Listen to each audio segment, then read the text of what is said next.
महाभारत में स्यमंत पंचकों के साथ अर्जुन का युद्ध हुआ और उस समय कर्ण से टकराना पड़ा युधिष्ठिर को। कर्ण के बाणों से घायल युधिष्ठिर मैदान छोड़कर भाग खड़े हुए और शिविर में आकर बड़े दुखी थे।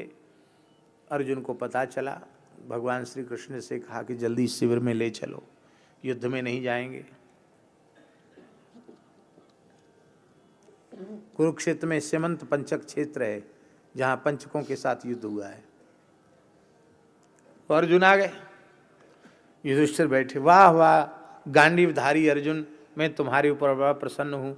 दुष्ट सूत पुत्र का तुम वध करके आए हो, बिना वध किए मध्याह्न में तुम आ ही नहीं सकते हो। वो सुनते रहे, बोले नहीं, कर्ण का तो कुछ नहीं बिगड़ा, मैं तो अमुक जगह युद्ध करने चला गया था, स्यमंतक क्षेत्र में पंचकों के साथ मेरा युद्ध हो रहा था। इतना सुनते ही युधिष्ठिर तो बेचारे घायल की गति घायल जाने, घायल तो थे ही, बस बोलने लगे। तू नपुंसक है, बड़ी बड़ी डींग हाँकता था, यूँ कर दूंगा त्यों कर दूंगा, और मैं तो जीवन भर वन में ही रह जाता तो ठीक था, है ये गांडीव किसी दूसरे को दे दो। अब अर्जुन की प्रतिज्ञा थी कि जो मुझे नपुंसक कहेगा, मेरे गांडीव की निंदा करेगा, गांडीव किसी दूसरे को दे दो ऐसा कहेगा, मैं उसका वध कर दूंगा। तुरंत उन्होंने म्यान से तलवार निकाल ली। भगवान श्री कृष्ण खड़े बगल में, श्रीमान जी हो के आ गया है। ज्येष्ठ भ्राता पितु समः, साक्षात धर्म विग्रह धर्मराज युधिष्ठिर, तुम्हारे बड़े भाई क्या कर रहे हो? भगवान मैंने प्रतिज्ञा की है, क्षत्रिय अपनी प्रतिज्ञा का पालन न करे तो यावत चंद्र दिवाकर उसे नरकगामी होना पड़ता है। भगवान बोले अपने से बड़ों को तुम कह दो, यही वध हो गया, पर भ्रातृवध के पाप से बचो। धर्म की स्थापना कैसे होगी? धर्मराज के द्वारा ही धर्म राज्य की जगती तल पर स्थापना होगी।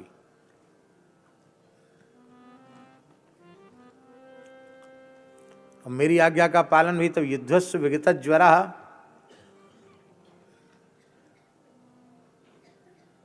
कैसे होगा? तो उन्होंने थोड़ा तू तड़ाक कर दिया कि तुम स्वयं ही युद्ध मैदान छोड़कर कायर की तरह भाग के चले आओ, मुझे उपदेश देते हो। ये युधिष्ठिर बोले अब तो मैं छोड़ दूंगा, संसार सन्यासी हो जाऊंगा, चला जाऊंगा। अर्जुन ने फिर तलवार निकाली। भगवान ने कहा भले आदमी अब क्यों तलवार निकाली?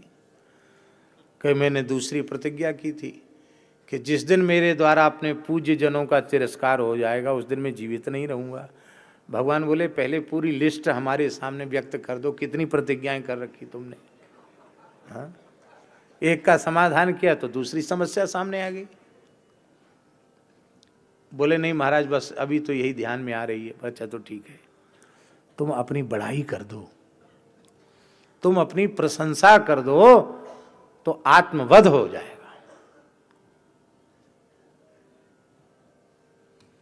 तब उन्होंने कुछ अपनी प्रशंसा के वचन की, मैंने ऐसा किया, मैंने खांडवन जलाया, मैंने अग्नि को तृप्त किया, मैंने भगवान शिव को युद्ध में संतुष्ट किया, मैंने निवात कवचों से युद्ध किया, मैंने पाताल में जाकर लड़े, और दुनिया भर।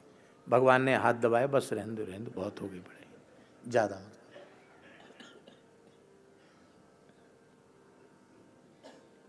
आत्म प्रशंसा वर्जित है। पर श्री प्रियादासी कहते न तो यह